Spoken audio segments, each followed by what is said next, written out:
pihak manapun, sehingga jelas clear hitam putih kalau memang ada unsur pidananya, mohon segera diproses.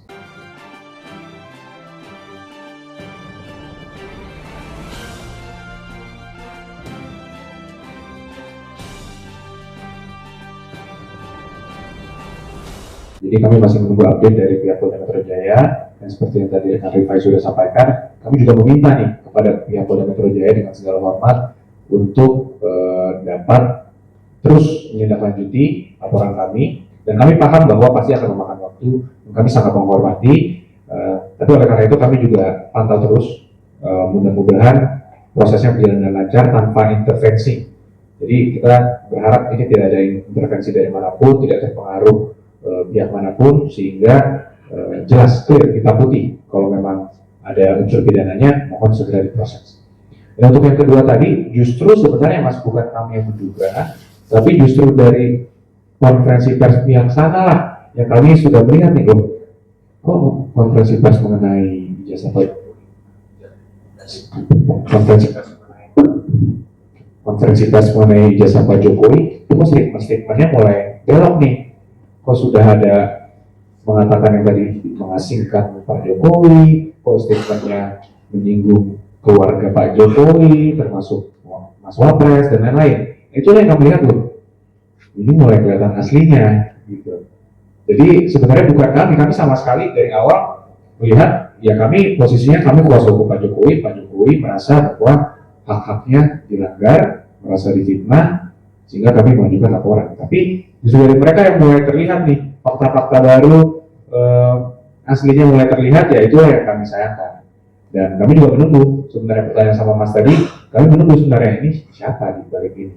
Jadi mungkin kita sama-sama menunggu, Mas. Saya juga penasaran. Ada tambahan? Pertama, terima kasih dari Kompas. Sepakat juga udah agak kelamaan ya penyelidikannya ya. Tadi gunakan diksi agak kelamaan, betul. Jadi kami juga tadinya menghargai proses yang berkembang. Cuma karena kita lihat sudah hiruk pikuknya sangat tidak sehat, maka mungkin cara terbaik adalah segera status perkaranya dibuat jelas. Ya. Polisi menindak penyidikan, jadi kan penyidikan, ya. Satu. Lalu kedua, ya memang kami melihat ini ada yang mengorkestrasi, ya karena gerakannya itu dari awal, dari 2 bulan yang lalu di ruangan ini kami sudah menganalisis juga. Bahkan dari 2 tahun yang lalu kan kami tak mau tunjukkan dari ijazah, karena kami tahu ujungnya bukan itu kok. Ya. Secara logikanya Mas, kalau saya tunjukkan ijazahnya sekarang, Mas bisa lihat hasilnya atau enggak? Mata kita kan tidak mampu menilai itu. Yang paling benar adalah laboratorium, puslapor. Sekarang pas lapor sudah keluar, suruh tunjukkan lagi. Jadi cara berpikirnya tidak logis, tidak konsisten. Ya, lalu kembali kita melihat gerakannya ini kok ada yang mengorkestrasi ya, dari sistematikanya, terus cara masuknya begitu ya. Tapi siapa di belakangnya, yaitu untuk keterangan kami lah, gitu ya. Itu keterangan kami, karena kembali lagi tidak mudah membuktikannya. Cuma intinya karena kami melihat ini sudah di luar betul persoalan akademis, mencari kebenaran, nah ini memang sudah membuat gaduh. Ya mungkin di negara hukum ini jawabannya adalah ya hukum harus jadi panglima. Ya untuk menghentikan semua. Yang paling di tahun pertama ini seharusnya kita mendukunglah pemerintahan mau berjalan belum sampai 6 bulan gitu ya. Sudah bikin gaduh sana sini. Karena kita semua juga pemilih di sini. Saya bukan orang politik, tapi saya juga punya suara gitu kan. Saya juga boleh menentukan agar Indonesia ini tetap paling tidak stabil. Ada saatnya dinamika itu muncul, tapi enggak sekarang ini gitu. Ya ketagihan gitu ya. Jadi lebih kurang itu jawabannya. Tapi menurut saya karena kebetulan kami orang hukum, dalam situasi seperti ini paling benar adalah cara hukum. Ya. Bahwa sekarang dia lari-lari tuh. Jadi kembali sebenarnya mereka juga tidak konsisten. Keluar hasil lapor dipersoalkan, katanya dari 3 ijazah itu ada jarak huruf apa segala macam dibahas. Padahal itu kan kembali lagi itu digital, bukan analog. Gimana caranya sesuatu yang analog diuji secara digital? Ini logika sederhana aja. Tapi kalau mereka pegang 3-3-nya itu ijazah, mereka periksa, itu baru menarik. Ini kan sesuatu yang analog diperiksa secara digital. Dan berulang-ulang terus, seperti itu terus argumentasinya. Itu bicara kepalsuan. Sekarang kepalsuan terjawab, sekarang lari soal syarat. Dipersoalkan. Kan beda ya, ijazah itu ada kepalsuan atau tidak memenuhi syarat, ada 2 model. Kalau kepalsuan itu betul-betul tidak ada ijazahnya dibuat palsu. Kalau tidak memenuhi syarat itu ijazahnya asli tapi tidak memenuhi syarat, beda. Itu dua kelompok yang berbeda. Mereka ini tidak jelas, sebentar bicara palsu, ya.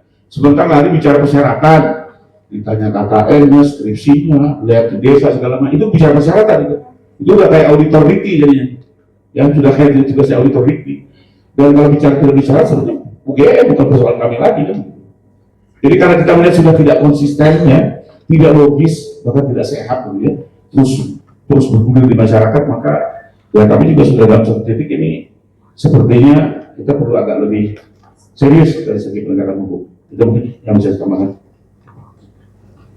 Ada yang lain? Silakan. Dari Kapolri kan akan ada pengawasan internal, eksternal terkait dengan kasus ini. Kira-kira kalau dari tim kuasa hukum tanggapannya seperti apa? Sebenarnya kembali lagi kalau buat kami ini berlebihan. Ya, di Undang-Undang Sisdiknas maupun putusan-putusan MK, silakan teman-teman baca, untuk menentukan apakah ijazah sah atau tidak, cukup keterangan lembaga penerbit. Boleh lihat, Undang-Undang Sisdiknas mengatur. Artinya tidak Ya, perlu ada. betul ya. Jadi itu yuridis. Betul. Di banyak kepala daerah itu di MK, ijazahnya tidak ada. Cukup dengan dikeluarkan surat keterangan lulus dari kampus bersangkutan, selesai secara dinyatakan sah dan boleh ikut jadi berkada kan gitu. Nah, sebenarnya kan UGM sudah berikan keterangannya sudah diterima pula oleh pihak Bareskrim. Bahkan bukan hanya keterangan pihak dosen loh, menunggu sampai segala teman kuliahnya, segala dosennya, segala bukti suratnya dikumpulin, coba aku bisa sebut kuliahnya. Sebenarnya sudah selesai. Jadi telapor pun dalam pandangan kami sebenarnya berlebihan.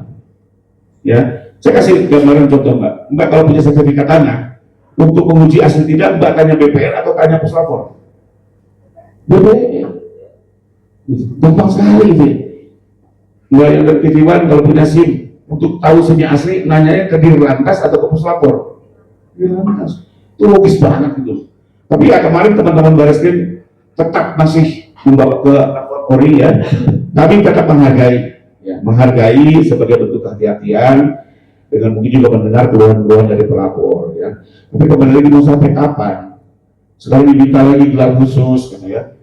Saya pikir itu sudah cukup, sudah berlebihan karena dan gaya dari awal kita sudah belum pola ini seperti itu. Lempar isu baru lagi dan 2 minggu lagi ada lempar isu baru terus. Dan kalau kita terus ikut gendangnya nggak selesai Pak. Yang masih banyak isu hukum yang lebih menarik dibanding ijazah ini ya. Banyak loh isu hukum yang bisa kita bahas ya.